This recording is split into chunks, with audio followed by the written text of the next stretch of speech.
1부 영상에서는 영화 속에 등장하는 사이보그와 안드로이드의 특성을 알아봤고요. 2부에서는 휴머노이드, 그리고 하나의 카테고리로 분류가 불가능한 특이한 케이스들을 알아보도록 하겠습니다.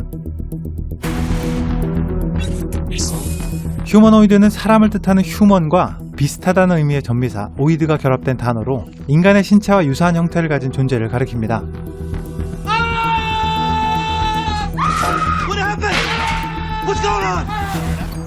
말 그대로 사람 같다는 의미로 꼭 로봇이 아닌 외계인이나 정체불명의 어떤 존재라도 인간과 유사한 생김새를 포괄적으로 일컫는 가장 광범위한 개념이라 할 수 있는데요. 인간과 동일한 신체 구조를 가졌지만 로봇임을 단번에 알 수 있는 아이로봇에 등장하는 로봇들이 대표적인 휴머노이드라 할 수 있습니다. Good morning, sir. Yet another on-time delivery from... Get the hell out of my face, Canner. 아이로봇은 택배 로봇, 청소 로봇, 가정부 로봇처럼 대부분의 육체 노동을 로봇들이 대체한 2035년의 미래 사회를 배경으로 하고 있습니다. 인간의 사회적인 역할의 일부를 대체하지만 인간이 될 수는 없는 휴머노이드들은 세 가지 원칙 하에 만들어집니다. 첫 번째 절대 원칙은 로봇은 인간을 해치거나 인간에게 해가 되는 행위를 할 수 없다. 두 번째는 1원칙에 위배되지 않는 범위에서 로봇은 인간에게 무조건 복종해야만 한다. 그리고 마지막은 1, 2번 원칙에 위배되지 않는 한 로봇은 스스로 자신을 보호할 수 있다. 이 세 가지 원칙만 지켜진다면 기계가 인간을 해하는 일은 절대 없을 거라 생각했지만 Please remain indoors. This is for your own protection. 인간을 해하지 않는다는 절대 원칙이 전혀 다른 의미로 해석되면서 대다수의 인류를 보존하기 위해서는 소수의 인간들이 희생되어야 한다는 비약적인 논리로 발전하게 됩니다. Please understand. The three laws are all that guide me. To protect humanity, some humans must be sacrificed. 이 로봇의 3대 원칙은 1950년부터 발간된 아이작 마시모프의 로봇 시리즈 소설에서 등장한 개념인데요. 아이로봇뿐만 아니라 수많은 로봇 영화들에 큰 영향을 미쳤습니다. 특히 로봇 3대 원칙이 그대로 등장하는 1999년 로빈 윌리엄스 주연의 바이센테니얼맨은 참 독특한 특성을 가지고 있습니다. 처음에는 인간과 확연히 구분되는 휴머노이드로 제작되었지만 스스로 자신의 신체를 개조해 나가면서 점차 인간과 기계의 구분이 사라진 특별한 존재로 발전하게 됩니다. Just keeping you on your toes. I don't have any toes. You do now. I do. And hands. And fingers. How do I look? See for yourself.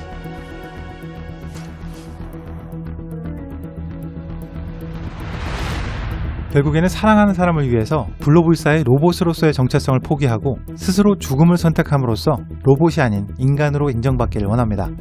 As you can see, Madam Chairman, I am no longer immortal.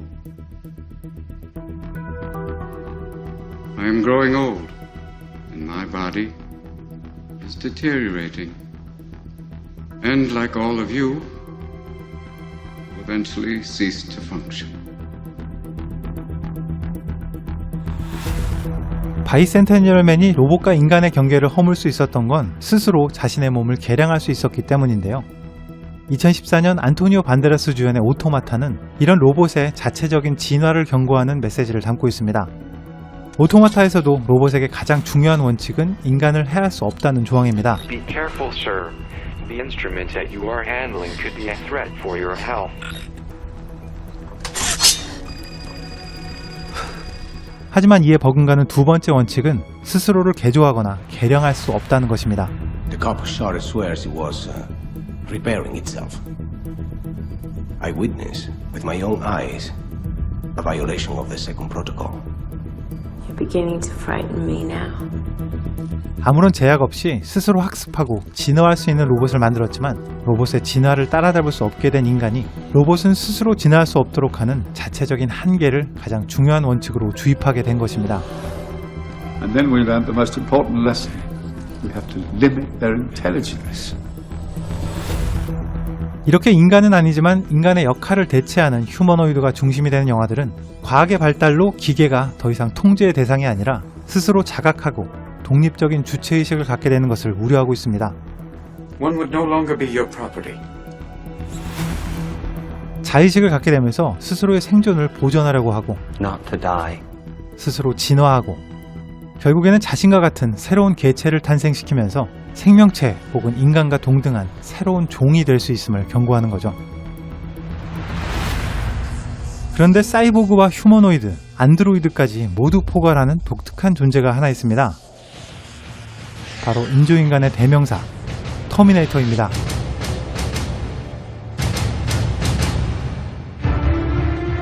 아놀드 형님의 인생 캐릭터로 너무나 잘 알려진 터미네이터 T-800은 기계로 만들어진 골격에 사람과 똑같은 생체 조직으로 외부가 덮여있는 사이보그입니다. 인간의 근거지에 몰래 침투할 수 있도록 인간의 외형과 똑같이 만들어진 침투형 로봇이죠. 하지만 사이보그의 개념이 신체의 일부를 기계로 대체한 것에서 시작되었기 때문에 기본적으로는 인간 신체의 일부가 남아있어야 사이보그의 한 종류로 분류할 수 있습니다.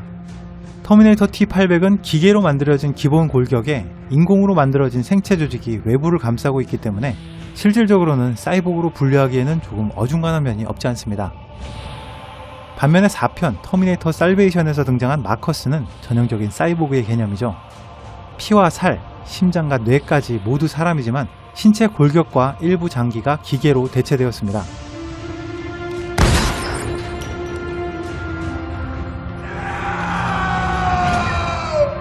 뇌는 컴퓨터 칩과 연결되어서 혼합 신경 체계를 가지고 있고요.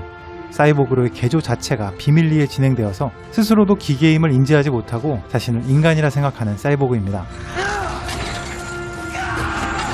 2편부터 등장하는 신형 터미네이터들은 사이보그의 개념이라고 할 수는 없는데요.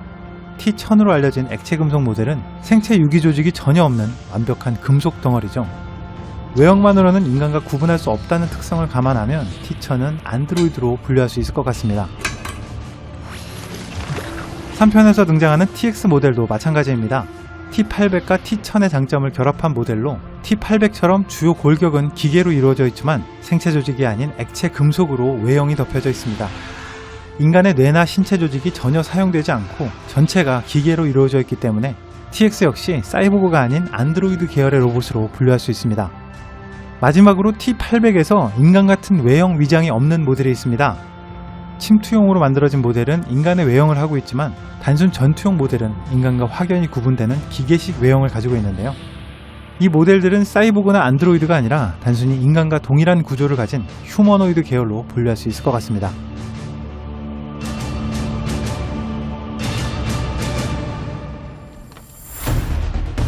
터미네이터가 사이보그와 안드로이드, 휴머노이드까지 모두 포함하는 특성을 가지고 있다면 그 반대로 어디에도 포함되지 않는 독특한 캐릭터가 있습니다.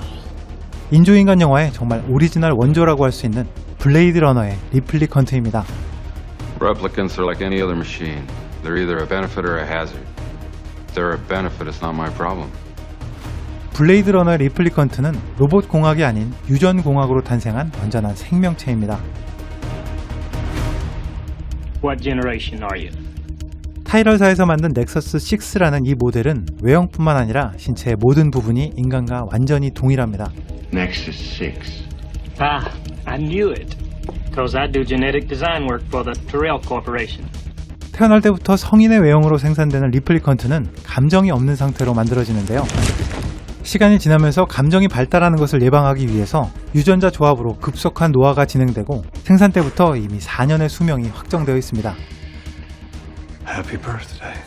모든 점이 인간과 동일하지만 리플리컨트가 인간과 다른 결정적인 요인이 하나 있습니다. 바로 새로운 생명을 만드는 능력, 임신과 출산이 불가능하다는 점입니다. 하지만 타이럴사의 회장은 비밀리에 이 금기를 깬 시험 모델을 생산합니다. I'm Rachel. 그리고 이 리플리컨트를 통해서 최초로 자연적으로 태어난 리플리컨트가 탄생하게 됩니다. It's impossible. 공장에서 만들어진 것이 아니라 자연적으로 태어난 리플리컨트. 사람과 똑같은 외모, 똑같은 유전자, 똑같은 지적 수준을 가진 이 새로운 존재를 우리는 과연 인간으로 받아들여야 하는 걸까요?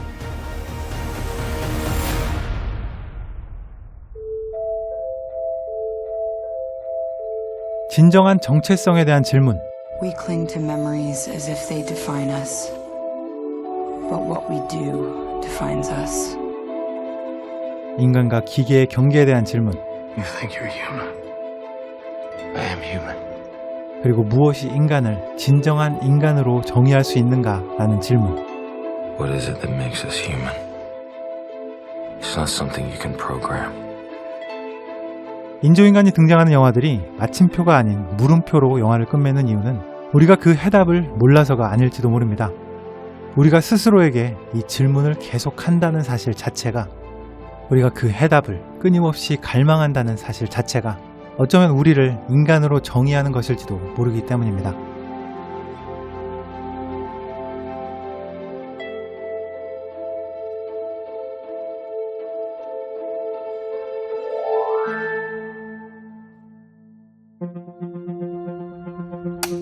안녕하세요, 빨강도깨비입니다. 이렇게 영상에서 직접적으로 인사를 드리는 건 아마도 처음이라고 생각되는데요.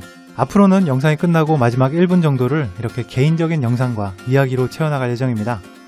지금 보시는 영상은 제가 일하고 있는 작업실인데요. 혹시라도 궁금해하시는 분이 계실까봐 이렇게 영상으로 담아봤습니다. 먼저 길고 지루한 영상을 끝까지 시청해주셔서 정말 감사드립니다.